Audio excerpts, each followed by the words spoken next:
Good, good.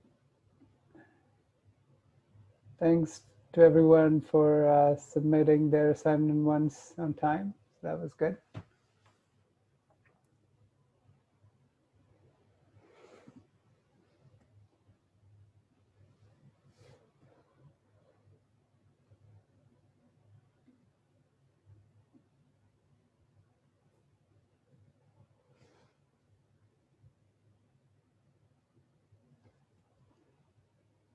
Okay, is anyone from the solar cooking team on?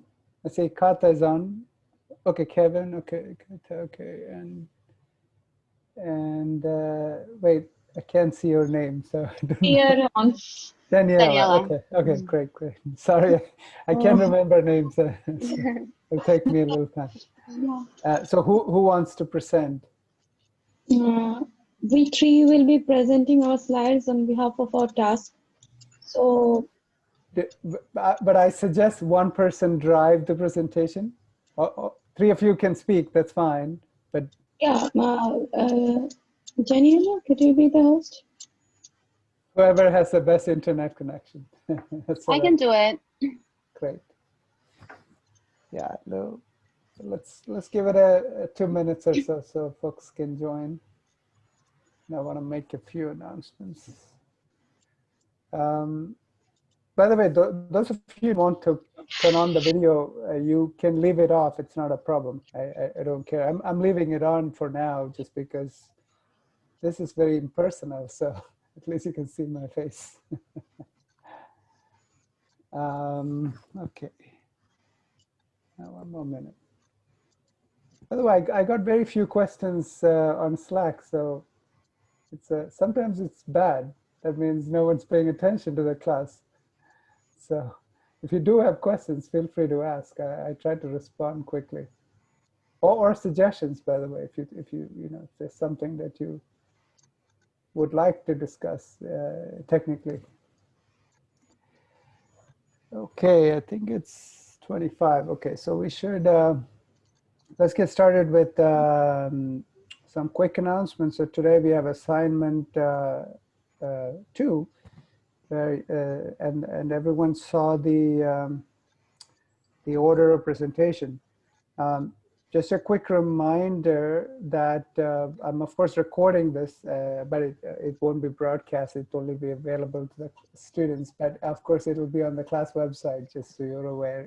If anyone has a problem with that, just let me know. Let's see.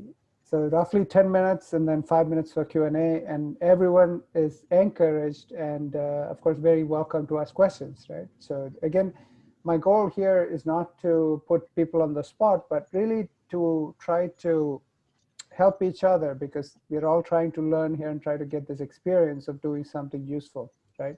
So certainly ask questions in the vein of constructive criticism. So let's all be polite. But ask tough questions, because in the real world you will be asked real questions. So this is somewhat of a safe place where you can be embarrassed or not know the answer. By the way, often I give a lot of talks, and I can tell you maybe less than half the time, but close to half the time, there are questions that I cannot answer, and I just say I can't answer. Now I'm comfortable enough that I'm happy. I don't feel embarrassed saying that. So sometimes you do have to say it, and the flip side of that is that then you try to learn and try to answer those questions, right? So, and it's important to be able to communicate your ideas. This is extremely important as an engineer, something I assume you are realizing by now at this stage in your career.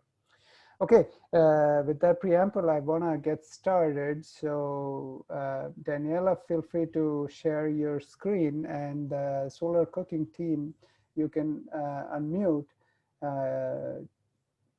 Let's see. So everyone ask questions as you want. I would say let's wait till they're done with their presentation, which is roughly 10 minutes. I will time. I'll try to be pretty strict because we don't want to go too much over. And yeah. At the end of the 10 minutes, then you are welcome to ask questions. You can type them on chat. I'll monitor them, or just ask directly, and make suggestions if you want. And I am going to give a poll at the end of each team's presentation that your peers can rate you. Again, this is not necessarily will affect the grades, but really for me to understand. And it's completely anonymous, so I won't know who rated who. So feel free to give an honest opinion. But again, the point is to be constructive, right? So I want to make sure that my evaluation of your work is consistent with your peers' evaluation as well. Okay, great. Thanks, Daniela. So I'll start the timer. Are you guys ready? All three of you? You're okay? Yeah. Yes. Yes. Okay. Can you Great. hear me? Yeah, we can hear you. Yeah. Yeah, I'm ready too. Kevin, you're good? Okay, perfect. So you guys are on. I'm going to start the timer now. Okay. Good afternoon, Professor and my fellow mates. Before I begin, I would like to thank everyone on the behalf of my team for attending this presentation. And I'm going to present our team project titled as Solar Cooking Sun Green Box, a Solar Cooker Edition. So I will start with debriefing the usefulness of the non-traditional fuel resources, discussing about the available products in the market, and later my teammates will be talking about the present challenges and what need to be sorted out by improving the products by analyzing the advantages and disadvantages of the current business products. Moving to the next slide, I'll be talking briefly on the problems of the traditional fuel in the developing country. So for the time to time, humanity have witnessed, rather experienced radical climate change, global warming that have a huge spread since recent years. So coming to the point, climate change, every time you cook food using electricity, natural gas, propane or wood, you release polluting gases into the atmosphere. The scientific conscious is that global warming is happening and the climate disrupting is directly linked to the atmospheric CO2 from the fossil fuel and the biomass burning. Then this links to our next point, that is deforestation. Global forests are currently under threat. And precisely some 3 billion of people still rely on their firewood for cookware. This simply cannot be continued for a long run because human population need to be sustained. The next point is very crucial, that is the insufficient traditional fuel. As the petroleum geologists all agree that the Earth has a limited number of reservoirs of oils and gases, and that eventually they reached a peak of production and then it goes into decline. And North America, and in the list, you can already assume that it has already reached its peak position and now it's time to decline. So this is a big problem nowadays, and another aspect of the firewood cooking is obviously the health issues like burning eyes and choking lungs that usually happens more to the women and the children. And next is the expensive. Yes, we are using the electricity at our ease, but yes, that are expensive for some rural areas. For the developing country, we have to think otherwise. And now quickly moving to the next slide,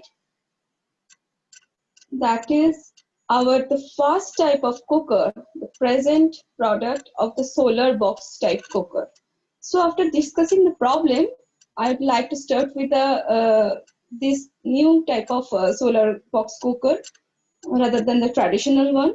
This the left one is the simplest cooker, easy to make and bake and cook. The left box cooker is made up of cardboard. For insulation, it has been filled with some layer of shredded paper, and then the top and the sides are cut into in such a way that it can absorb or can concentrate the solar heat as much as possible.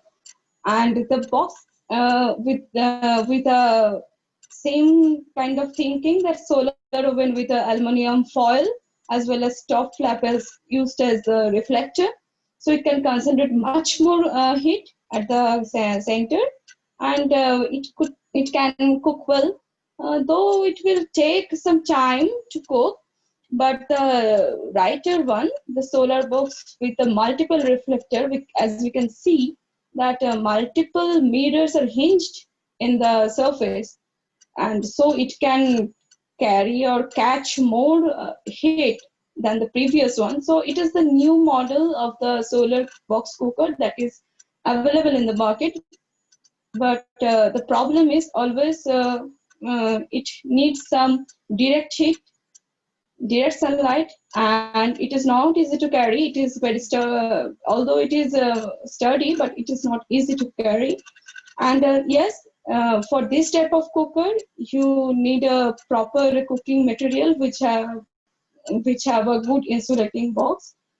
And moving to the next one, our next cooker type is panel cooker. It is actually the widely used by the current people because of its handy. It is very user friendly. The shield you can see that is made of some foil paper, and it can be foldable. It can be carried everywhere. So yeah, you can easily approach this type of cooker as you are moving out or going to campsite. That is very useful for cooking when you're in outside. But the only cons are, as you can see, it is non-sturdy. In some case of windy days, it can be useful for cooking. So as we are moving to the next one, it is the parabolic solar cooker.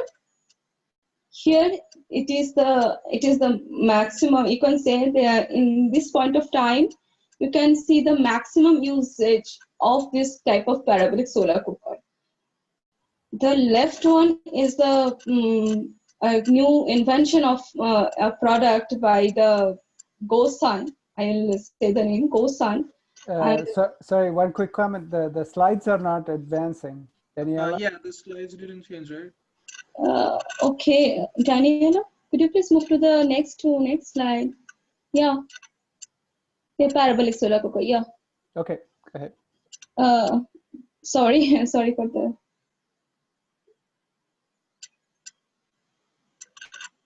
So, okay, so this is the left one is the parabolic cooker. That was it's a product by the GoSun. It's the most usable one for nowadays because these things actually we can see that two types of cooker over there, and one is very efficient, modern, good-looking one, and the latter one is the bit of constructive one. Yes, we can see that these two different model of parabolic solar cooker has an appeal to types of market. Hence, the solutions are different. So first one is for the outing campsite purpose. It is costly, of course, but the second one is sturdy. It is for the rural people of Tibet. Solutions by the MIT students. So the first is, you can see there is a silver clamshell parabolic meters that can be unfolded to catch the sun power and concentrate the heat of, and there is a vacuum tube over there like things, and we can put our cooking materials over there and it will concentrate the heat over there, and we can use them for cooking as well. And for the next one, I'm much more interested on the next one because it is a real solution for the Tibetan people that they are used to live in a rural area where and there is a much more case of windy days than the regular days. So MIT comes up with the solutions that they are inspired by their Tibetan nomadic tents. It is made of yak wool canvas panel, supported by some bamboo ribs, and faced with some reflective mylar. Mylar is we know that it is a very tensile material that is from the PET polyethylene terephthalate. So this. Quick suggestion, Daniela, if you don't mind, could you point to the parts that Ekata is talking about, or alternatively, Ekata, you can use the pointer on Zoom to point yourself. But Just a suggestion. Okay. Because it's a little hard to follow what you're talking about unless you point to it. But you can keep going. Request annotation, I guess. You can just use your cursor. It's fine. Is it okay? Can you see? Yes. Yeah. Okay. So I'm talking about this type of parabolic cooker. So I'm more interested in, as I have said, that I'm more interested in this type of solutions because it's a real solutions provided by the MIT students a few years ago. As in the many villages throughout the Tibet, there were two ways to cook milk. There is a traditional open fire or by the fuel by the yak tongue. So quick comment, you're almost out of time. So sorry. Sorry. Need to go a little faster. Yeah, so this kind of solutions are given by the MIT student with the bamboo ribs and the yak wool canvas panel, and that's a reflective minor. So this kind of is very less amount, very less. You can say the low cost as much of as $5, and this is really helpful solutions by the MIT students. Go for the Tibet plateau, and my next time we're passing through it to the Daniela for the main challenges. Daniela, you can carry onwards. Thank you. Thank you. I'm gonna be talking about the main challenges with solar cookers. As mentioned before, they can be expensive, and this is if you're trying to create one yourself. And also there are several types of different types of cookers, but the most expensive one is the vacuum. There's also another challenge is lack of insulation because it's hard to generate enough heat on cold and windy days. And it's also hard to regular temperature due to the holes and gaps that the solar cooker might have. Also, it's recommended to clean your solar cooker every time you're gonna use it because the panels tend to get dirty or they're too small. Another big challenge is that to cook on a solar cooker usually takes twice as long as traditional cooking, and you have to cook in small batches. And another big factor is the weather. It usually takes the cooking process is really slow under cloudy or raining days.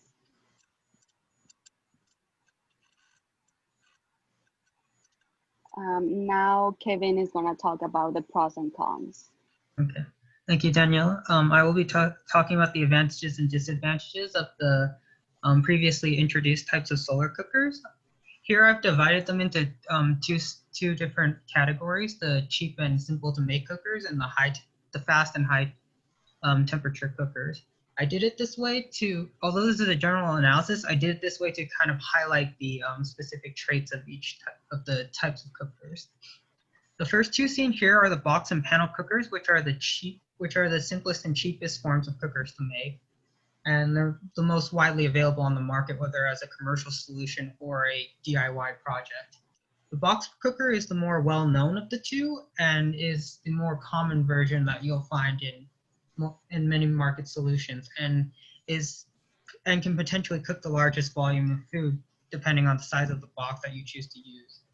The box also provides a natural insulation for cooking, which helps retain heat and other such traits. The panel cooker, on the other hand, is the simplest and cheapest to make because it simply requires you to set up the panels and then put the pot in the center to collect the heat reflected off the panels. However, this type of cooking doesn't have any natural insulation opposed to the box cooker, so it will lack. You will have to try and seal the cooking pot as well as possible to maintain as much heat from leaking. Both of these types of cookers suffer from even slower cooking times compared to traditional cookers because they simply lack the ability to collect enough heat quickly. Although this can be slightly mitigated by adding more panels and such to aid in collecting in reflecting heat. Next slide, please. On the other hand, the parabolic and tube cookers are a faster form of cooking because of the array of the solar reflectors that can help quickly achieve the heat collection and increase in temperature. Both support a high maximum temperature, which allows for a variety, a higher versatile of cooking styles, which include opposed to the box cookers and panel cookers, which cannot cook as many style of foods. However, this main advantage of cooking higher temperatures can also be a disadvantage, especially for parabolic cookers, because the high temperatures means that you need to pay more attention to the food, or else you may risk burning the food. And the high temperatures also risk burning the user if they're not careful with handling the equipment. The vacuum tube cookers, which I consider a derivative of the parabolic cookers, are a adaptation that attempts to maximize the benefits of parabolic cookers while adapting it into a smaller form factor that can make it easier to carry around and utilize in many locations. You have about 1 minute. Okay, thank you. This adds to the cost greatly, but it also provides for a lot of advantages by being able to take it to a variety of locations.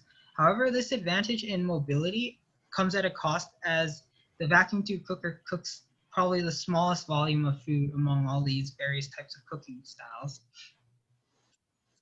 And this concludes my analysis for the advantages and disadvantages. So mostly you can see that all these have their own advantages and disadvantages, and the traits and the specific type of cooker that you may desire depends on the traits that you value the most among these types of cookers. And then our next slide is our references. Thank you. Perfect. Great. Let's give them a virtual applause. Good job. So we have, we're almost out of time. So that was my timer going off. So my first comment is that it's very, very important that you practice like we did today. For the first assignment, I don't expect you to be smooth, but imagine you're making a presentation to your boss, let's say when you go work somewhere, or an investor or something. So it needs to be nice and tight, right? It needs to be very clear, very tight. And you are not there, which is fine because it's your first time. So make sure you practice. The only way you do it is by practicing. And this goes for everybody else as well. And I have a few other comments where when you do this, and this also goes for all the other teams, this purpose of this assignment is for you to really think about what you will do the rest of the semester, in the sense that I want you to understand, okay, the solar cooker is too slow. Can I do something with optics to make it faster? Of course I can with a parabolic cooker, but it's too hot or not uniform enough. Can I solve that somehow? So start thinking in that direction. This is just an example. Of course, you don't have to, don't do what I'm saying, but I'm saying specifically, but generally, I want you to start thinking in that direction, because your next assignment will be your innovation. And I'll post instruction to it probably tomorrow. So you have plenty of time. Is there a quick question before we move on? Oh, great. No? Okay, if not, then thank you. Hey, Professor, can I do a comment? Yeah, go ahead, Kana. Is that okay? Okay, Yeah, just a tip. Again, you don't have to listen to me. It's just as the teacher is saying, like at work later on as an engineer, like a suggestion would be like present yourself on the video, for example, like if the group can put like the image, show the video and show like, you don't have to dress very professional, but a little bit, you know, and people can see your face. It attracts more, it's more attractive for the presentation. So just as a friendly, I don't know, tip, however you want to take. Yeah. So this is the whole purpose, is certainly give suggestions. So this is the place where you can be completely honest, because you really want to make sure you do a better job when you are out in the real world. And this will get more and more brutal as we go along. I'm more forgiving today. This is your first time. Okay, so let's start with the next team, solar pasteurization team. Who is going to present? I'll be sharing the screen. Go ahead. Who was that? I can't see who. Steven. Steven. Okay, perfect. Do you see my screen? Yeah, is your team there, Carl and Abdullah? Yes, yes, I'm here. Awesome. So let's see, I'm going to start my timer now. Go ahead. Okay, so our team is working on the water pasteurization. Our team's called Pure Water Vision, and these are the members of our group. So what is water pasteurization? So basically, water pasteurization is just the purification of water by heating the water up. And this is usually done by heating the water up to 65 to 75 degrees Celsius for 6 minutes. This temperature is used because it's the minimum temperature that optimally eliminates the bacteria from the water.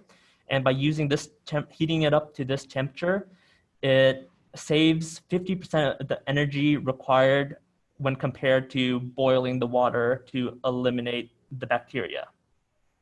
So Abdullah will then next explain some of the solutions that are currently being used for water pasteurization.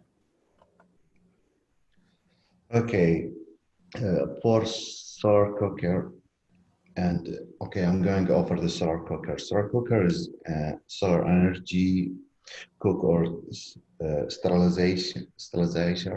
Most solar cookers are relatively expensive and have simple technology. When we go over the sunlight concentration, reflective surface with high uniform reflection is used to focus the light from the sun toward a small point for cooking. Could you move to the second slide? Yeah, here for the flow through pasteurization devices. The water flow I have through. a quick comment before I forget. The black font on blue background, I can't read it, just so you know. So it's fine for now, but. Oh, those are just the sources. Yeah, The source here. But remember, if you're going to put something on a slide, that means you are expecting the audience to read. Just a suggestion. But keep going. It's fine. Okay, for the flow through the pasteurization device. Okay, I'm gonna explain how this works in this picture. Okay, the water flow through the salt cookers in this picture. One end is contained to terminal valve, and the other to tank to supply and treat water. This storage tank may include sand, gravel, coal, filter that performs pre-filtration. The thermostat valve open the correct temperature, allowing the scalded water to flow from the table into the second treated water storage vessel. This is for the and the second slide. Okay, for the solar panels. Okay, for the solar panels are one of the new solar information that can create solar energy in the summer period and benefit from it in the winter. Solar panels is whole or three-dimensional of salt water through whose the surface and the stratified water contained and gradual salinity observed. And there's two kinds of it. It depends of the concentration of salt in the band and the storage thermal energy at the bottom of the point by cooking the current of the light. And the second one, to store that energy by blocking a vibration process. So next, I'll be discussing some of the challenges when making the water pasteurization. So I separated the challenges into two categories. So first, I'll be talking about the primary challenges, which is what I deem to affect the main functionality of the water pasteurization. So the primary the first primary challenge of creating a water pasteurization is figuring out whether the temperature has reached the range of temperature as seen at the very beginning, and to check how long the temperature has stayed there for. So this can be done using the device as seen on the image to the left, which was seen in class before, where soybean fat is being used in this case. And once it heats up, it starts to melt a little bit, and it goes down the device.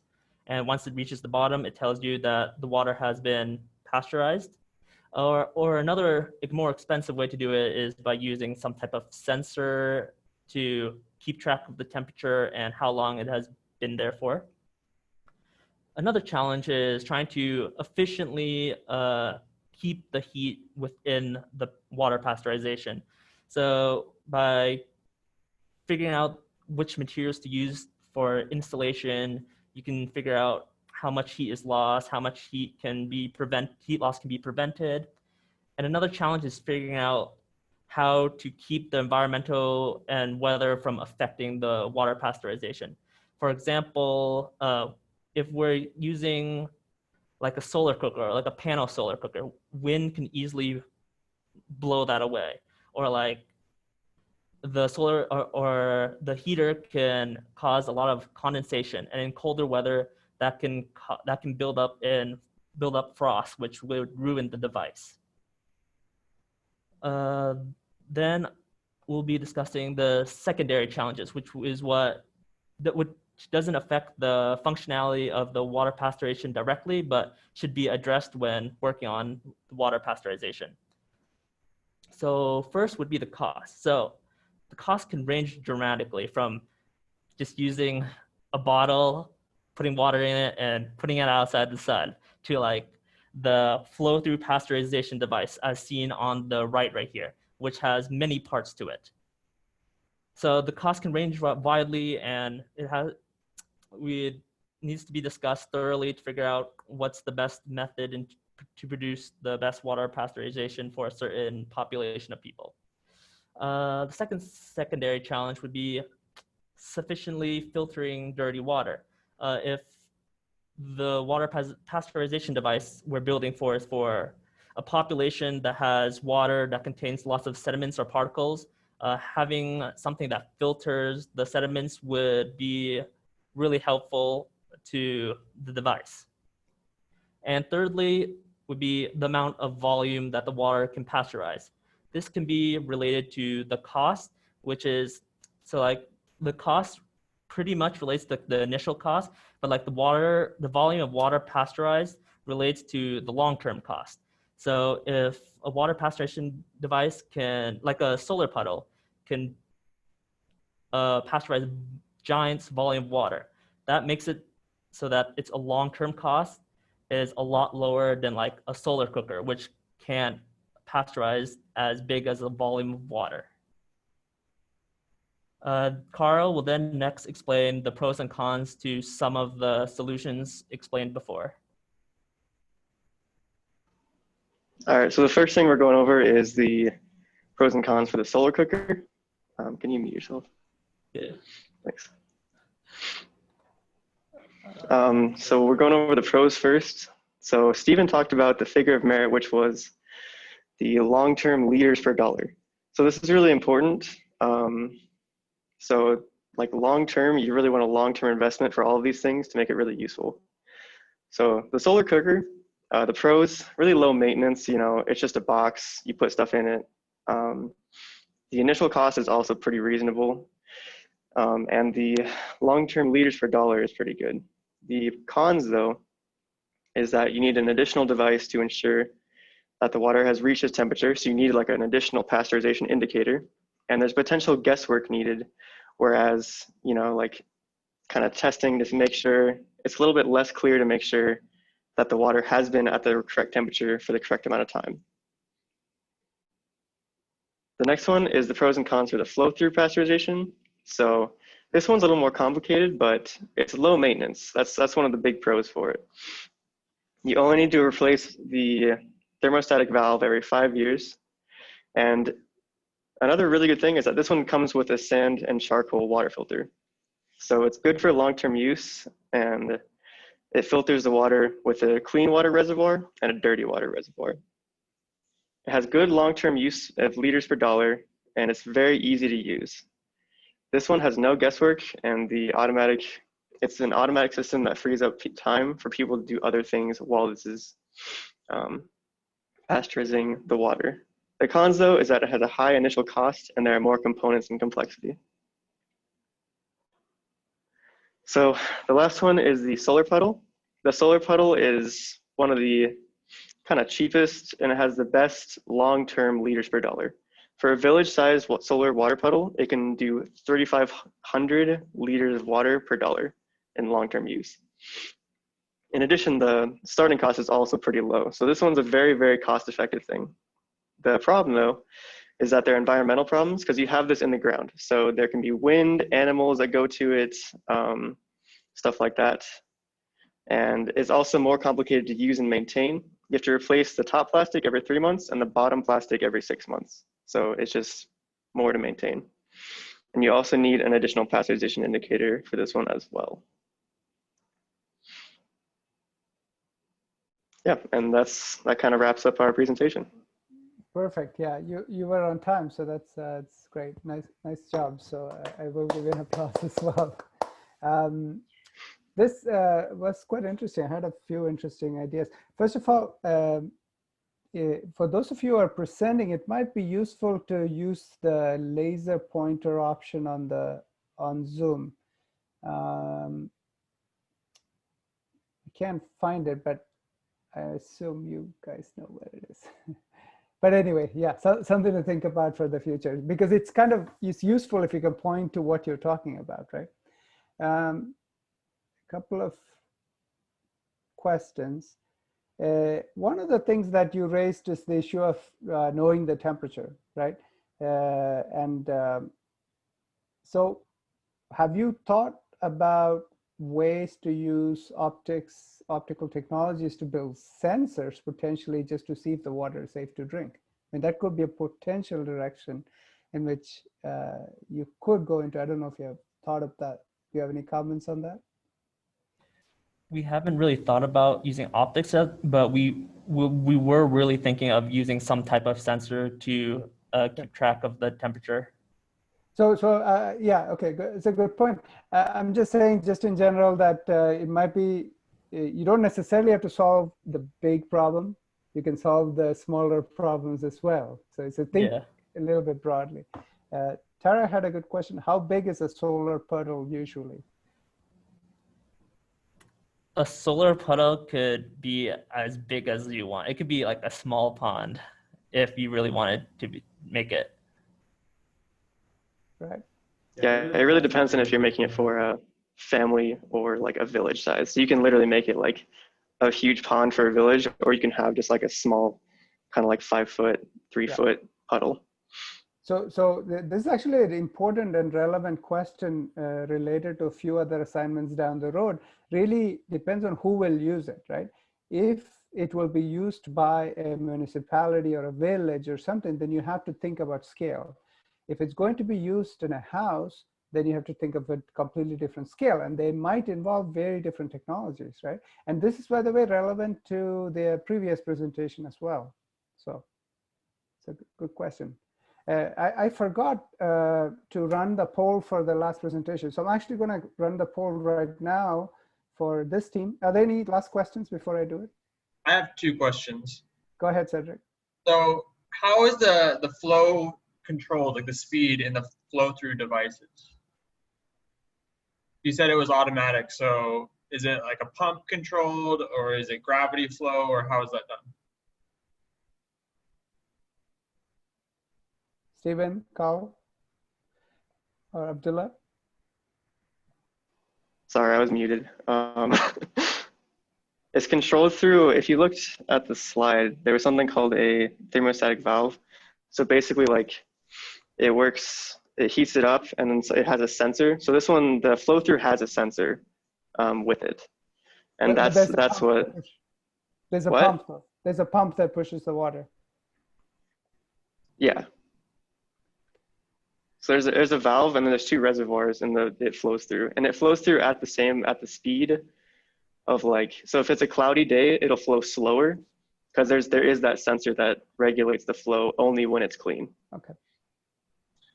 And then my second question was, with the solar puddles, is there any issue with like non-uniform heating to the point where like some of the water gets pasteurized, where like the upper layer or the sides or something like that doesn't? No, there really isn't. It's apparently really good for, it has a nice uniform kind of heating. There wasn't too much problems with like, from what I have read, there wasn't really problems that I'd seen of that issue. Yeah. As long as the insulation is good and there shouldn't be any problem with the heating throughout the puddle. Yeah, so you might also think about the problem of convectional mixing. This is, by the way, a pretty common problem in many industries, including, for instance, think about how Campbell makes its tomato soup in cans, right? They don't want puddle, different concentrations when they make. They need to make sure everything is mixed, for example, completely different industry. So I'm going to run a quick poll for this team first, and then I will run it for the previous team. So it's completely anonymous, so please give right now. So try to do it quickly. Just 3 questions. Was the presentation well organized and easy to follow? 1 is best, 2 is good, 3 could be improved. Did the team include all the relevant background information? 1 is best, 2 is good, 3 could be improved. Was it a collaborative team effort? 1 is best, 2 is good, 3 could be improved. Almost there. This is for the solar pasteurization team, and you won't see the results, so I'll keep them private, just for myself. A couple more people. Yeah, are we supposed to rate our own team? I guess you don't have to, but if you want to, that's fine. Okay, I'll stop then. Okay, perfect. Let me run the next poll, and then we'll move on to the next team. This is the solar cooking team, exact same questions. This is mainly This is for the team that presented before, is that what it is? Yeah, exactly, yes, yeah. Okay. This is just for my purposes. And if there are some anomalies between my grades and your, then I will contact the team and try to understand. But I think generally this is not a problem.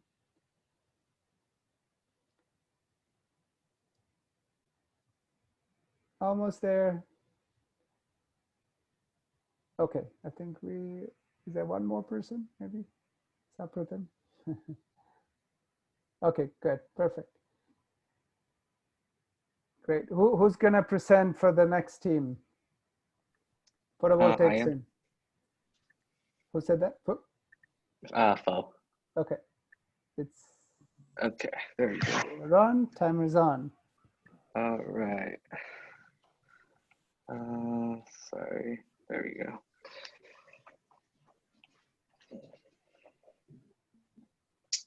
Hello, everyone. We are Team Solar Rad, and we'll be talking about solar energy harvesting of photovoltaics today. And so solar energy harvesting has been around for a while. We have a bunch of solar panels everywhere on rooftops, but what we were looking into was kind of harvesting additional solar energy using what we have widely available to us, and that includes infrastructures or products, such as buildings, roads, cars, boats, planes, and anything you can imagine. And so through our research, some challenges that a few manufacturers or solutions that we've seen is that, the goal is to make a solar harvester that's compact, doesn't take up too much space, that as well as that's energy efficient. It's able to convert most of the solar energy into usable electricity. It's safe for all users, as well as cost effective. So then it is it's cheap so that everyone can use it, as well as addressing how to address the storage during off hours when there is no sun. And so our problem statement is then, as the reason why solar energy harvesters are of interest is that as the climate's changing, there's a growing need to reduce our carbon footprint.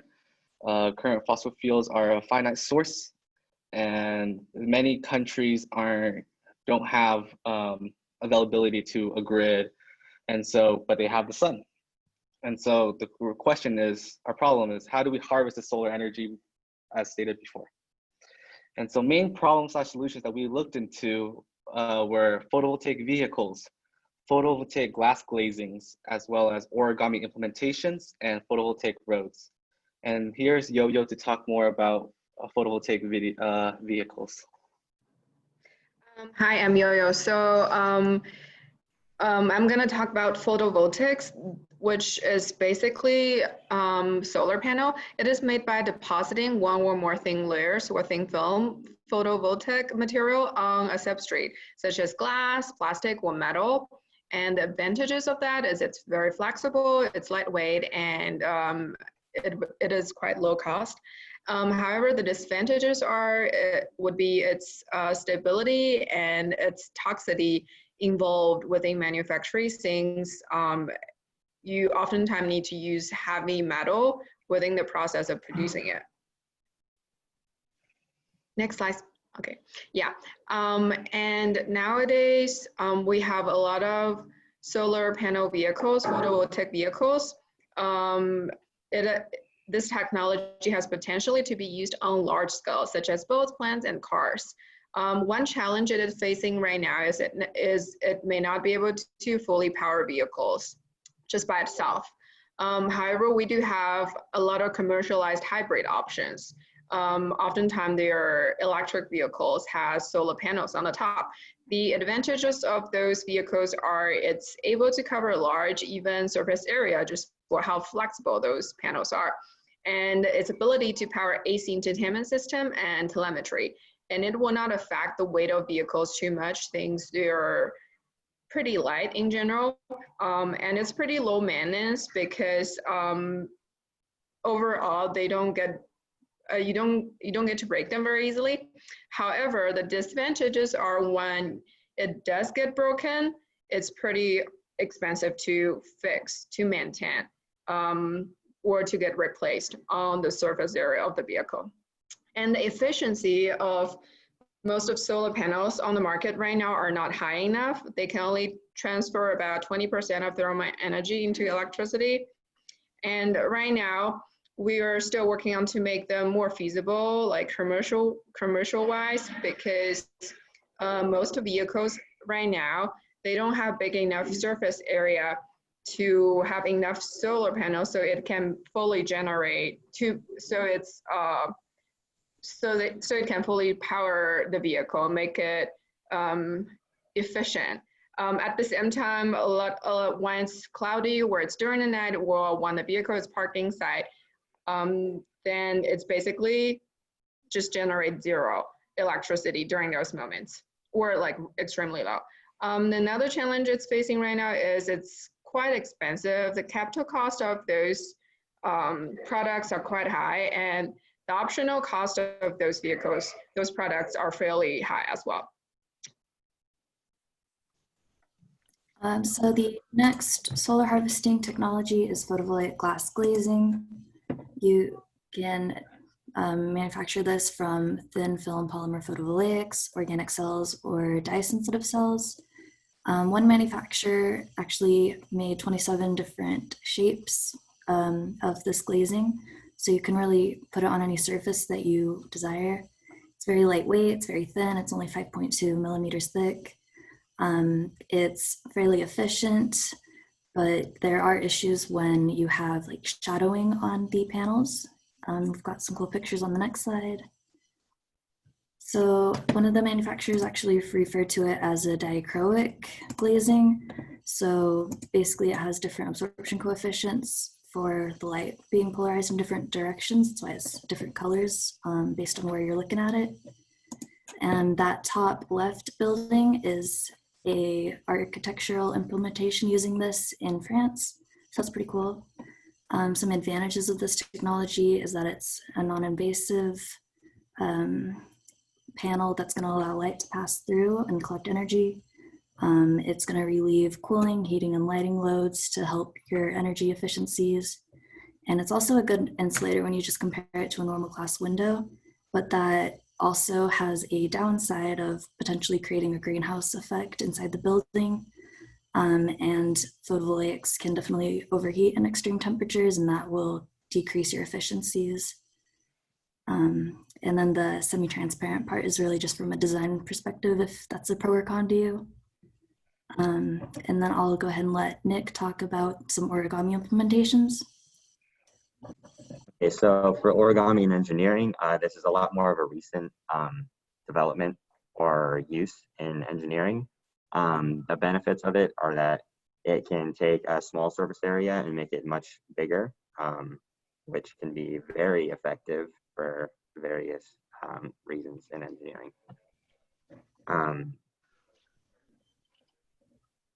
Next slide, please. So one of those is satellite energy. So for a satellite, obviously it needs to get into orbit and it needs to have minimal drag while doing that. But then once it's in orbit, it needs to have as much surface area to soak up as much sunlight as it can. And since there's a lot less drag in orbit, it doesn't need to worry as much about running into the atmosphere, basically. Then another application is in the solar, what's called the solar flower. Basically, this can be put in, can be used for home or residential purposes. But basically, you put it somewhere in your yard, and it unfolds when the sun is out and points towards the sun to soak up as much sunlight as it can. And then when you need more space or when the sun is not out, then it folds back up into a small, basically pillar to conserve space. And then it's also starting to be used in electric vehicles, sort of. Tesla has played with the idea of using it in the Cybertruck, where when it is parked, it folds down, and then, or it folds out, and then and undoes the whole array. And then when you're driving, it is down and more aerodynamic.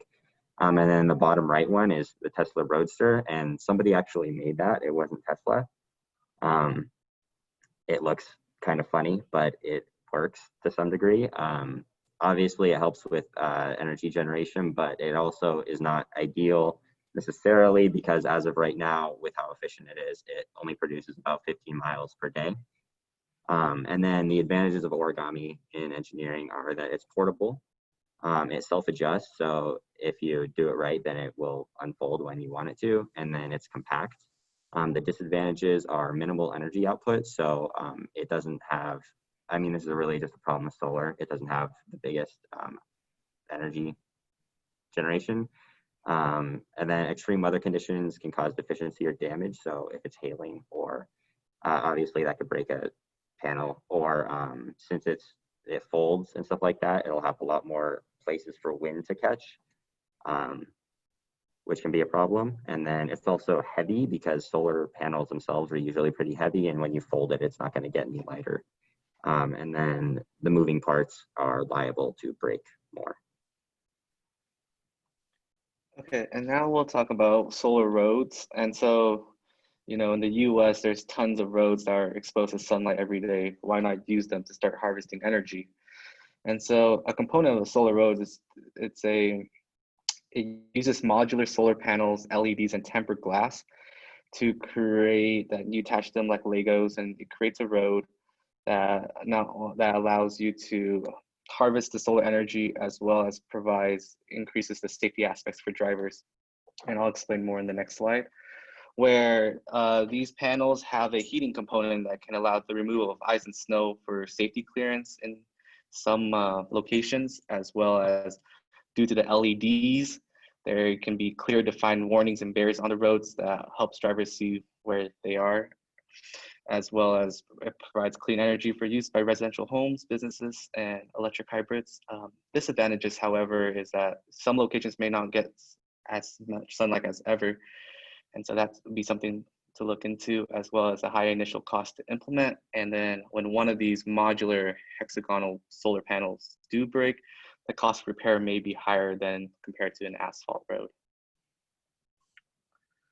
So all in all, we've seen solar energy harvesting come a really long way. We've definitely seen the price of solar cells come down to almost half over the last couple of years. But there's definitely room for improvement, and that's something we're gonna have to keep in mind as we continue our research. But if anyone has any questions, go ahead. Great, really good job, by the way. Yeah, a very exciting set of applications. My first question is, how would you rank, let's say if I were to ask you the top 3 problems in this industry?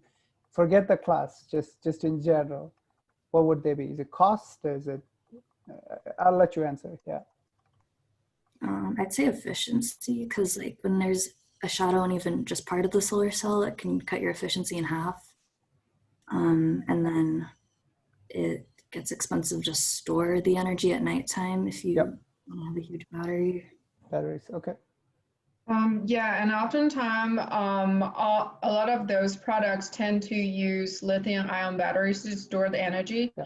And lithium-ion batteries tend to be extremely expensive and normally have a lifetime about 3 years. So it's expensive and it doesn't last as long. Right. Yeah, besides that, also the limited area on the surface itself and the efficiency, like only 20% of thermal energy could turn it, yeah. And like that huge panel on the Cybertruck only gave it an extra 15 miles a day. And then that sunflower itself weighed like 1,500 pounds. So those are all drawbacks. Yeah, like portability, yeah. Yeah. So you have to think very carefully about what problem could be addressed, or what would you be interested in addressing, and what problems you cannot address or you don't want to address. And that will also help you determine what your end user, who your end user will be. I'll give you an example. So if you think about space, sending something to space, the most expensive thing is, I know a little bit about it because I'm working on some space programs.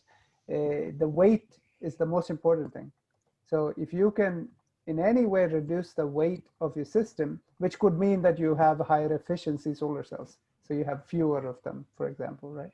So that's just an example. So in that case, efficiency and weight are related, and that's the only thing that they really care about. You don't care about cost or anything like that.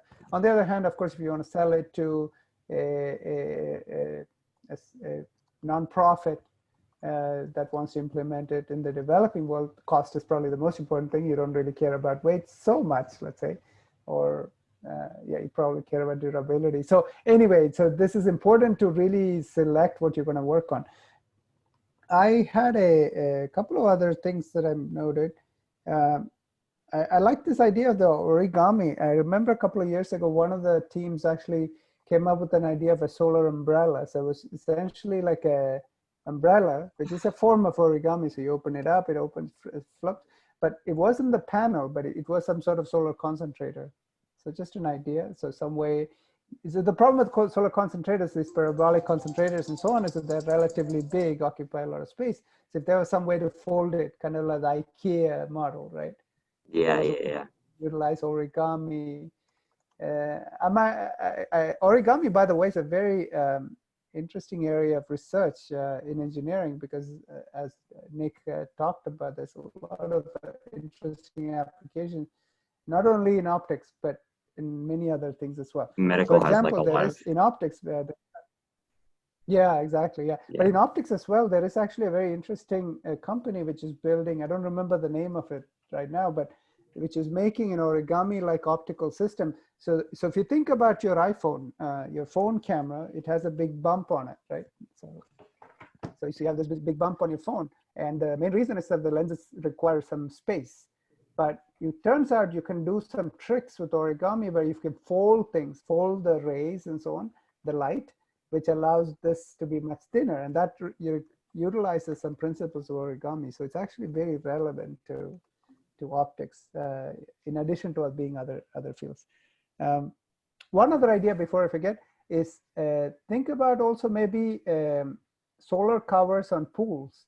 So if you have a swimming pool that you need to cover maybe half the year, it's not used, right? So there was a cheap cover which could be generating electricity. I know there are some simple ones that heat up the pool and so on, but something interesting to think about as a commercial application. Okay, if there are no other questions, are there any other questions? I had a question. Go for it, yeah. Just specifically for the solar road. It yeah, seems that was good, like yeah. Interesting. First of all, I want to say it's a really good presentation, but I don't really understand what problems the solar road solves as compared to other issues. I mean, it seems like it complicates things. Like you have more construction, you'll also be disrupting traffic. Where in places like the United States, there's plenty of open space, in Wyoming and Utah to put solar panels. So what kind of does the solar road solve that the other problems don't address?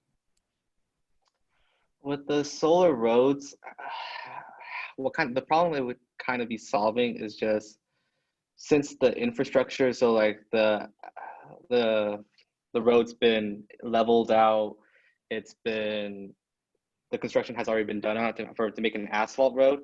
So then just changing out the asphalt for solar panels would then not only allow for you to harvest energy, because a lot of the roads are exposed to sunlight all day, every day, but as well as the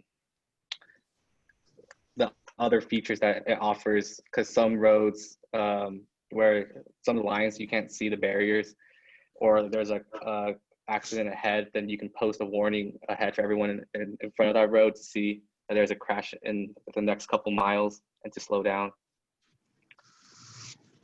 as well. Yeah, and also like during winter time when the roads are icy and slippery, sometimes it can use those solar energy that was generated to melt those ice. And you're saying that you think it's gonna add troubles, but based on the design, like it is fairly safe for cars to drive on the top of it, so it will not really interfere the traffic. Yeah. Okay. I think the futuristic vision is that you would have these autonomous cars driving on these roads and they will get charged as they're driving, right? Plus having sensors and all kinds of other things. And I suppose one could make an environmental argument that you don't, the roads are already there, so you don't need to necessarily take over more land. But it's a really important question. I don't know who asked it, but that was good, whoever did.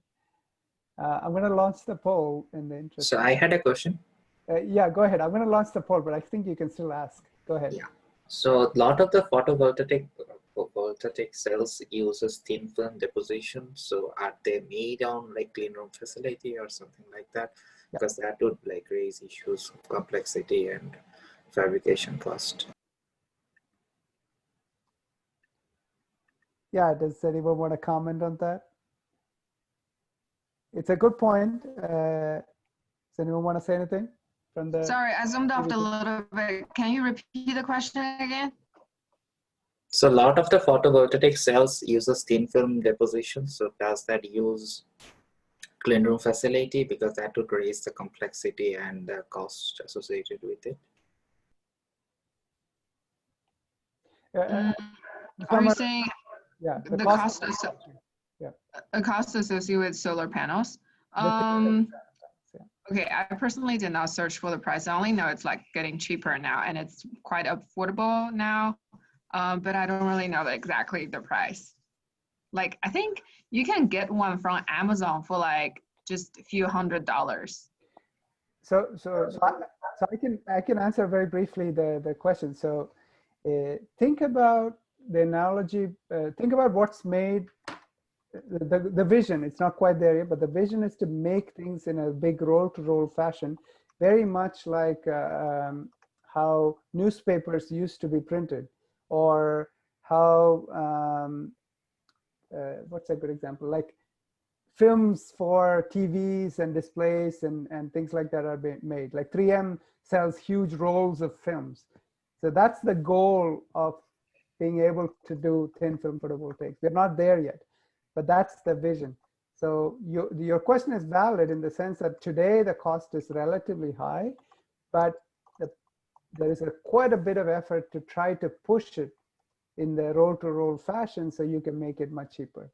You still need deposition technologies to go at this high speeds, and it's a pretty big effort. Actually, if you Google National Science Foundation manufacturing initiative, there is a pretty big manufacturing initiative which was started a few years ago to develop some of these domestically. But in the interest of time, we should move on. There's a lot to talk about in these topics. So who's going to present for the next team? Let's see, who's the next team? It's daylighting team. Okay, this is a very interesting area. So who's going to present? Share. I'm sharing a screen. Okay, wait. Okay, go ahead.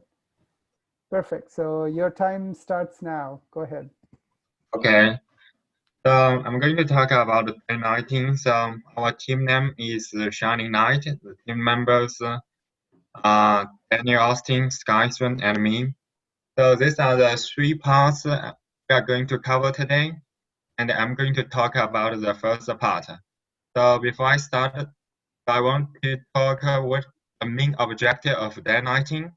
So daylighting is the controlled admission of natural light, direct sunlight, and diffuse skylight into a building to provide effective internal illumination. So the overall objective of daylighting is to minimize the use of artificial light and reduce electricity cost, so we can save money. So there are 5 main products and solutions I'm going to cover.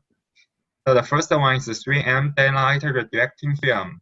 So it's designed to redirect sunlight from windows deeper into buildings to increase natural light.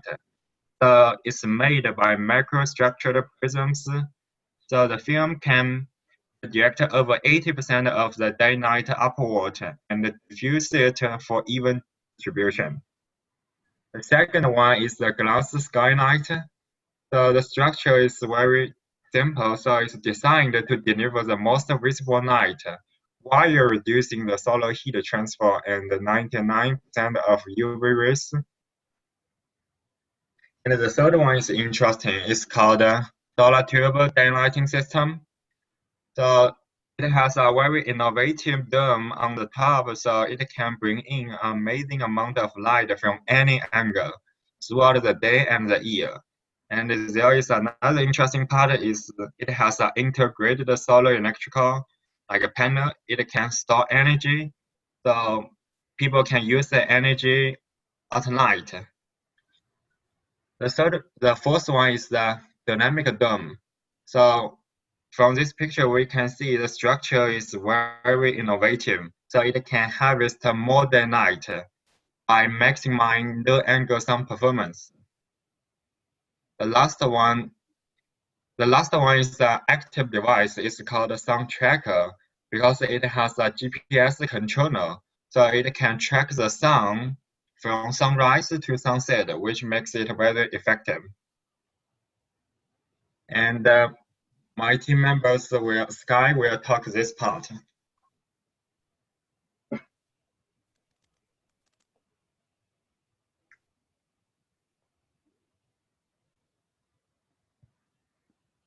Hello, Sky. I think you need to unmute.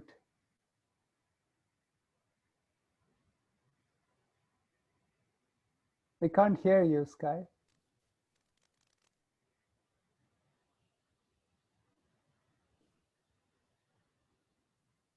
Hello. Can you guys hear me? Did I lose? I can hear you. We cannot hear. I cannot hear the presentation. Looks like he's unmuted, but he's not working.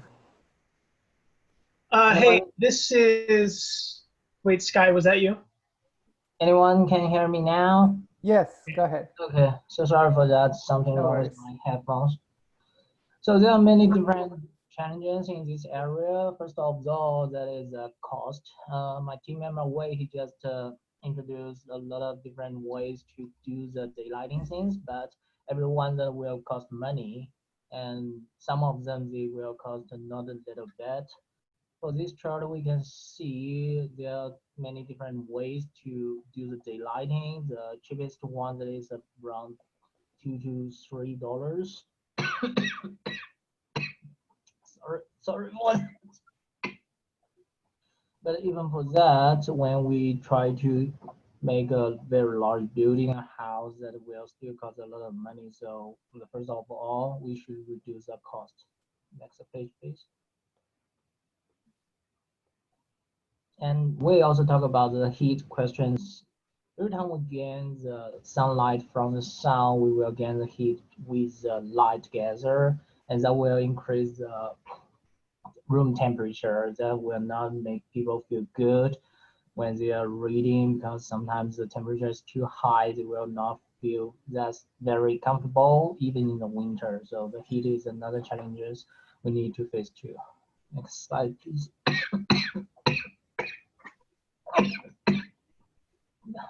Larry. I think this is very common to every one of us, such as me. Every time I get outside and try to read some text and messages from my phone at noon, the sun will too high and I can't see anything. And sometimes in the afternoon when I drive, the glare rays will like just make me freeze during my driving. Also, the heat and glare rays will come together with daylighting things. So that is another challenge we should face too, and make sure people not suffered by the daylighting. So overall, all these challenges, that is about the balancing things. If you want to get nice daylighting, you should face to the heat things and the glare. And sometimes you can get very good daylighting as the morning, but in the other side, the afternoon, you will suffer, and that works the opposite way. So everything in my language, that is the balance, that should be the most important things in our design or our objects. Thank you. All right. Can you guys hear me? Yes. Yeah. Go ahead. Okay, cool. So I'm Dan. I'm going to talk real quick about the advantages and disadvantages of a lot of our current systems when it comes to daylighting. So one of the biggest advantages is there is a definite psychological benefit to natural light. There have been a lot of studies that have been conducted linking this to not only satisfaction levels, but the actual productivity levels of people tend to be higher within naturally lit spaces. Something that Sky touched on is that you can get a pretty aggressive reduction in energy cost if you are focusing on using daylight, if you're using natural lighting. Like I put here, some studies have estimated 25 to 40% of all the energy used in commercial buildings is just for lighting. The other thing is that natural lighting, another sort of physiological benefit is that it helps us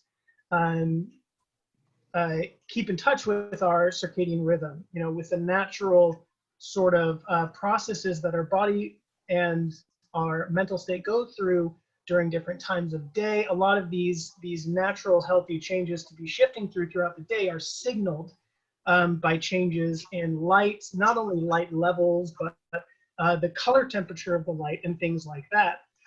So being able to naturally tap into that is going to be beneficial in a lot of ways too. Now this one is kind of a double-edged sword, this next one, because certain applications, yeah, keep it on this slide for now, thanks. On certain applications, having a lot of daylighting in a space means that you can also take in a lot of heat. Now, of course, that may be a problem depending on the application. You may be, ending up spending more money trying to cool something because of the excess heat. But if you are aware of the fact that you will be bringing more heat into a space, you can definitely use that to your benefit. I did want to talk little bit about, before we go to the next slide, two other things. Oh, sorry, before we go then, so go back, please. One thing is that the circadian rhythm is very important. There's actually some projects I've been working on and my team has been working on at my job.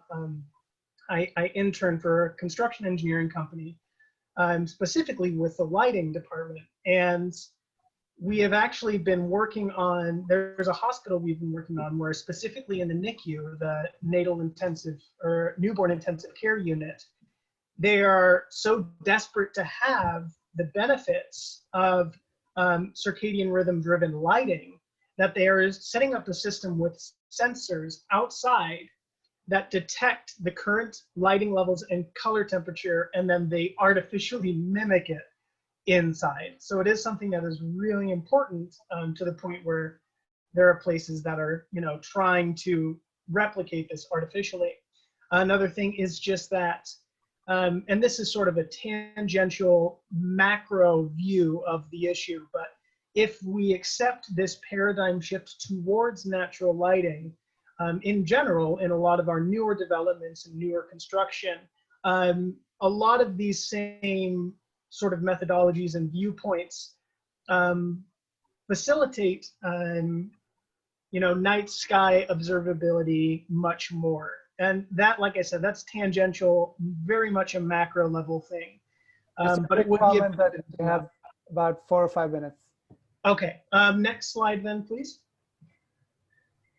All right, so like I mentioned earlier, this first point, double-edged sword with the temperature changes. You may have to compensate with extra cooling if warming is not something you want. The next point is one that is just obvious with anything dealing with solar energy, that it is intermittent. There are certain places where, you know, applications may not work as well, certain times, of course, certain weather conditions, all of that. The third big point is cost. Even if you are using pretty much every day, say you make a commercial structure and you decide, hey, I want to do this with daylight, and you set it up so that it gets beautiful natural daylights all throughout the day. It's in an area that has fantastic weather. Because of building code, you still have to install artificial light fixtures. Oh. So you are going to have that excess installation cost. Even if you never end up using artificial fixtures, you still will have to have them in most any space, for safety reasons, for code reasons. The other thing is that installation of some of these can be pretty expensive. Some of those solar tubes that were looked at earlier, even a small like 10-inch ones, they're $300 to $400. And then that's not factoring in contractor costs to actually get those installed. If you are installing those in a new space, that becomes especially expensive, prohibitively so. And I'll stop there because we are pretty much out of time there. So yeah, next page is just going to be some references for the advantages and disadvantages, but any questions? Perfect. Yeah, very nice overview. I really enjoyed it. So, quick comment. I'm glad that you work in the industry, Dan. So I assigned you properly to the right team. Yeah, thank you. Is there a quick question? If I have a question again. Go ahead. Yeah, I have the poll running, so please answer them as well. Go ahead. So you noticed that you said that basically sometimes heat is not desirable, but you still want to attain the light. I know that with solar radiation, a lot of the heat comes from the UV portion. And then there's definitely ways that you can block that UV but keep the visible light. Does that affect like how that performs on your circadian rhythm? I mean, how does that change and how could that be implemented maybe? So do you guys mind if I answer that? Great question. Go ahead. Yeah. So basically the UV spectrum, as far as I'm aware in the research I've looked into, it doesn't really have much effect on circadian rhythm because it doesn't really affect taking UV out of the equation doesn't really strongly affect things like color temperature and stuff like that. The issue mostly with that is the fact that a lot of the applications or the ways that we implement UV protection, they filter out some visible light as well. So taking out the UV portion of the spectrum itself, at least from what I've seen, is not an issue, but it's the fact that those same technologies that remove UV will also affect the visible light spectrum, at least in a lot of cases. Does that make sense? Yep. Thanks. Great. Sorry, in the interest of time, we should move on to the next team. So they're going to go a little over time, so I apologize for that. So who's going to present from the next team? I will be presenting. Great. Cedric. Share your screen. Is it Joseph? I can't see who it is. Cedric. Cedric, okay, go ahead.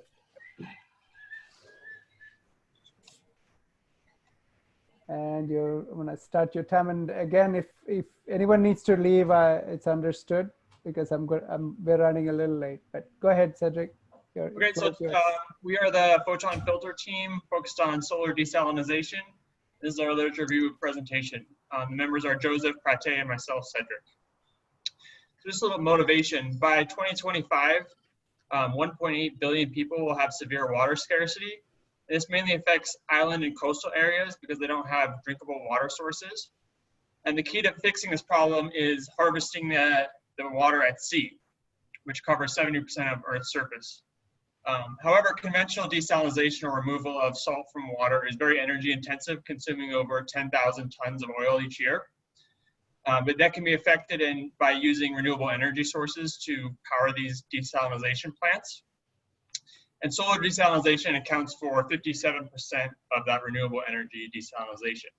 However, there are also problems with these systems, namely corrosion due to the salt, scaling, which is deposition of salt that builds up on these mechanics, fouling of membranes, and the brine discharge of extra salty water that is discharged from these plants threatens marine life.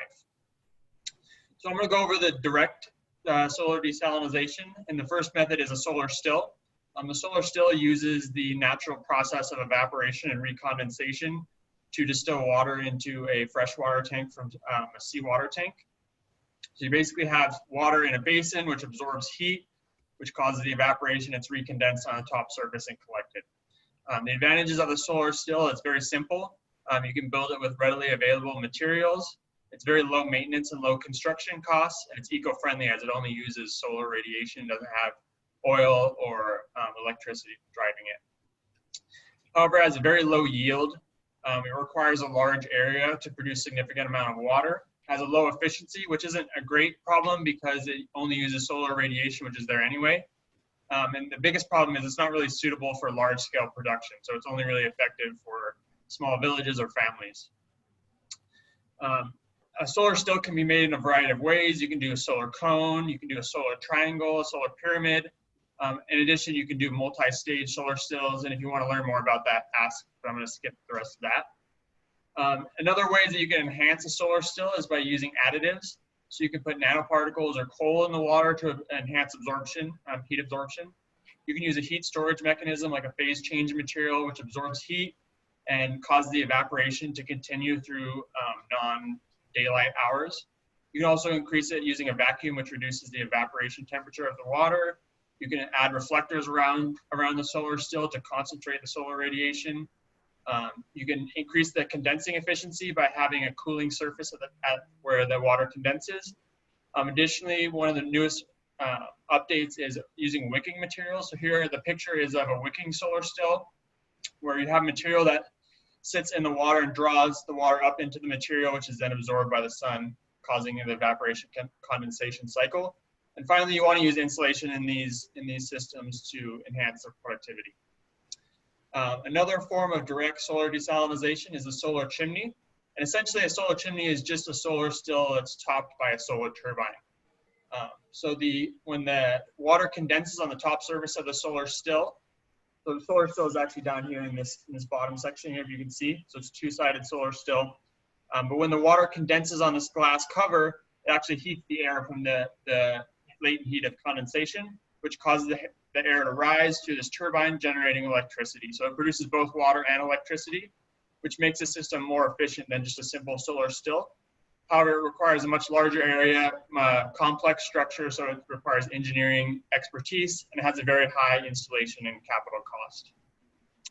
And the final form of direct solar desalination is humidification, dehumidification. So this works on the principle that hot air holds more moisture than cool air. So you basically heat up the air, spray it with salt water, then it absorbs the water, then you move it over and cool it down and condense the water out of the air, and that gives you fresh water.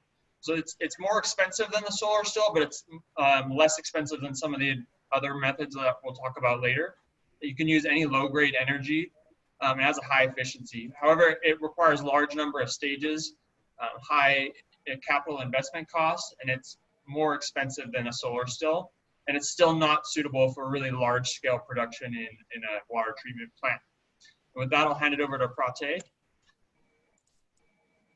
Hi, so in the indirect desalination process that does not use a membrane, the operation procedure is pretty simple. You create water vapors through evaporation and then condense it in a condensing surface to create pure water and high quality of distilled water. So the parameters that affect the amount of water being produced is the temperature of those saline waters, the nature of the condensing surface, and the pressure at which the entire plant is being operated. So first of it in the technology was in the 1980s, multi-stage flash desalination. So what happens is that the saline water is flushed through each stages after being boiled in a boiler, and water is being condensed in those condensers and then collected as a distilled water. So one important thing to note is that it has got a better performance and lower cost and investment in terms of amount of water capacity being produced compared to a conventional solar still. It allows a larger scale production, which was one of the major problems in solar still, but it consumes a lot of high energy because these stages are in vacuum and it requires a vacuum pump to operate them. And of course, corrosion happens because they operate at a very high temperature. Next one is the multi-effect desalination. So what happens is that there is these vessels which are in successively low pressure. So water is being heated at the first stage, and the rest of the residual heat, as they're in successively low operating pressure, so they can be used to evaporate in those successive stages, making it a more energy efficient, but still it causes like high electrical power because it has to be in vacuum or like low successive pressures, but it's gaining more market share because it has got a good compatibility with solar thermal processes in there. Next one. So the first two technologies uses or operates at a very low temperatures, or like conventional to the 100-degree boiling temperature. It operates at a low temperature because it uses vacuum to create low pressure. And it uses electrical power, but the same thing can be done with the natural vacuum system, which is basically a two-column water barometric pump. One is with the saline water, the other one is the fresh water. So what happens generally is that the saline water has a low vapor pressure, so it has to be at a higher temperature than the fresh water, and that is maintained by using this one in the sun and the other one in the shaded region. So the water vapor, pure water vapor, can transfer from this side to that side. One of the major disadvantages in this technology is that it requires a height because it uses the gravity and it has to be above 10 meters. The other major disadvantage is that there's no way to know if the temperature difference is in the in the right order. It has to be 10 or 20 degrees Celsius difference. So there's a little difficult to know what the exact temperature lies, but it reduces the cost as in there's no vacuum pump. The next one. So the phase desalination process is pretty simple. It's like the seawater is cooled below the freezing point and it forms pure water ice crystals. And there's like three types: direct, indirect, and vacuum. It is based on how the coolant and the saline water is being mixed, either it's in direct contact or indirect contact.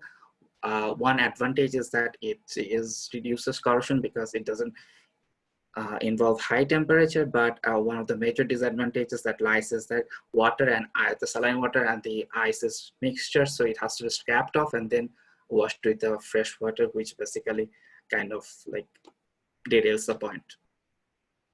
Next one. So the absorption desalination is based on three things, basically evaporator, absorption bed, and the condenser. So what happens is that the saline water first evaporates, and the absorption bed, which is bed 1, is cooled, so it can absorb maximum amount of water vapor, which then passes through into the bed 2, and that is heated, which deabsorbs some of the pure water vapors, and they goes into condenser and falls down into the distilled tank. The advantage is that it doesn't require a lot of heat, and there is no like waste product of biofouling, but it's costly because of the absorption beds that uses it. So in the next, I think the indirect membrane processes is going to be by Joseph. Can everyone hear me? Yes, go ahead. Yeah, okay. So I'm going to be talking about the membrane desalination process. So the basic operation principle behind the membrane is fresh water is produced from saline water by allowing a passage of water molecules or ions through a membrane or a series of membranes by either applying high pressure or an electric potential. The membrane process can be broken up into 4 main types. First is solar-powered reverse osmosis. Second, solar-powered electrodialysis. Third, solar-powered membrane distillation. And forward osmosis. Next slide, please. So for reverse osmosis, the basic operation principle behind this is if the applied pressure is higher than the osmotic pressure, then fresh water permeates across the series of membranes and is collected in a brine tank where it is then drained out into some fresh water. So this design type can be broken up into 3 particular design. The first being solar PV powered RO distillation, second thermal powered RO distillation, and the fourth is electrodialysis. Next slide, please.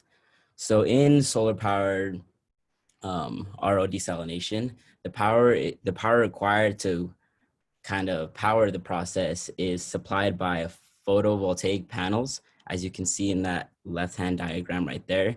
And one advantage of this is that it allows for it to be flexible in capacity because it's can kind of meet particular needs. It's portable in the design and it's lower power consumption because it can be operated without batteries. Some disadvantages is it does have a short membrane lifetime, and depending on the salinity of the water, some pre-treatment of the water may be required in this process. Next slide. In solar thermal power desalination, the mechanical energy produced is powered by solar organic cycles, which is then run through this thermal energy storage. Some advantages of this is that it brings a low temperature energy. You have a really low loss in efficiency and a low operating cost and maintenance. Some disadvantages of this is that it's large scale, it's more complex, and it's more suited toward large unit systems. Next slide. The last is the electrodialysis, and this process is the removal of salts from saline water through ED and solar radiation, and this consists of a large number of compartments filled with saline water separated by a cation and an anion exchange membranes. So through this, you are able to get high water recovery, and you are able to have longer membrane lives because of the polarity reversal. You are able to get lower pressure operarization and easy startup and shutdown. Some disadvantage of this is you do have to reverse the polarity in the pressure tank, and the energy consumption and water kind of increases through that. So those are kind of some disadvantages. It's more complex. Next slide, please. So next we move to the solar membrane distillation. So the membrane distillation is a separation process in which only vapors are allowed to pass through a porous hydrophobic membrane. The separation is achieved because of the difference in vapor pressure between the 2 membrane surfaces. So you have a solar collector field that then processes through the two membranes, and then because of the pressure differences between the surfaces, that can then flow through to the brine and pump out. Some advantages of this is it's low temperature operations. You do not need to pre-treat the water. You do have reduced leakage, and this can be used to really convert high levels of salinity. Some disadvantages of this is you have a large membrane surface area. You have more membrane wetting, which then leads to the membrane being more expensive and less have a less lifetime. Next slide, please. So the membrane distillation process can be broken up into four main parts. You have direct contact, you have air gap membrane, you have vacuum membrane, and sweeping gas membrane. I won't go too much into detail on this for the sake of time. Next slide. So in the last operation principle is forward osmosis. So the forward osmosis is a process in which water molecules from saline water move through a semi-permeable membrane towards the draw solution, which is then maintained at a higher concentration than the feed solution. So it uses a osmotic pressure gradient and not a hydraulic pressure gradient. So the advantages of this is you have high salt injection and you have low energy and temperature. Some disadvantages of this is you have a lack of high performance membrane, and it's a lack of efficient draw solution recovery process. It's really hard to recover. You have low yield in this process. In conclusion, the main disadvantages and advantages in each process. So for desalination, we have it's inexpensive, it's simple, eco-friendly, and it's low yield. For the membrane process, it's lower power consumption operation, high yield. Some disadvantages, you have a more complex design, high cost, and higher maintenance. For the non-membrane processes, high quality distillate, high energy consumption. Some disadvantages, costly and complicated, but it is reliable and does produce large quantity. Those are our reference slide, and I would like to open it up to questions if anyone has any. Yeah, I was just gonna say that this is very, very impressive. I really like the level of detail that each of you went into. So very nice job. Thank you, appreciate that. And these, I know these are not easy to explain, so you guys did a good job very clearly explaining it. Yeah, a lot of this is fairly new, but yeah, interesting. But that's what you will be doing. Yeah. in the real world. So really good. Yeah, Thank I you. liked it. Any questions from the audience? Feel free to ask. I'm gonna launch the poll, but I have a few questions and comments. But let me do this first. Okay. So one thing I've always thought about is actually before I ask that point. Why don't you guys tell me what you think are the main challenges that you would like to work on? Like, or I guess put the second part aside. What are the main challenges? I think the main challenges is the energy intensity that the conventional methods use, and then really harnessing solar energy to address that. So right now, the solar energy harvesting is mainly for like low yield, small scale plants. Is where solar energy is mainly used. But it would be great to be able to use that in larger scale plants and high yield plants more efficiently. To add to that, I think the main thing is like trade-off. If you want a larger scale and a high quality of a product, then there will be a much larger energy consumption. And if you are looking to like supply to a small village or small family, you can do it with the eco-friendly and a low amount of energy consumption. So it really depends on the customer base. So maybe a question of modularity. So if you could make something that can be scaled in a modular fashion, that could be an interesting innovation. Yeah, exactly. And like a lot of, I mean, with the solar PV, a lot of it's being done on like rooftop solar and more local, smaller scale stuff. It would be great if you could do more like this solar desalination in a similar way, where it's like more local. Yeah, definitely. I think that's definitely an important direction to explore, and certainly very challenging for sure, but would be interesting. The other question I had was about the membranes themselves. So my understanding is that the operational cost of a desalination plant is pretty much driven by energy and membranes. So do you want to say anything about any ideas on, have you looked at membrane technologies? And I haven't gone into specific details of the membrane technology itself, but from what I've read, the membrane is kind of like, it's also kind of like a trade-off where if you want the membrane to kind of perform the almost like filterization in a sense of like high yield, then the trade-off would be that membrane lifetime isn't.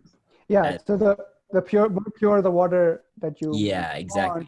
the more expensive or less durable the membrane is. Yeah. And that kind of leads into like, are you capable of like pre-treating the water in which you are drawing your source from and things like that? Because that can also affect the lifetime of the membrane. Yep, got it. Another direction can be like the natural vacuum system. It has the quality of producing high amount of water and using low energy, but it has got some problems. It might be worth looking into that direction as well. Wonderful. Yeah, definitely a very important problem, and I'm excited to. I'm actually very eager to see what you guys will come up with. So thank you. Yeah. Sorry we went way over time, so thanks for those of you who stayed till the very end. Apologize, and we'll try to be on time next time around. But great job, everybody, and thank you. I'll see you on Thursday. Thank you. Take care. Thank you. Yeah.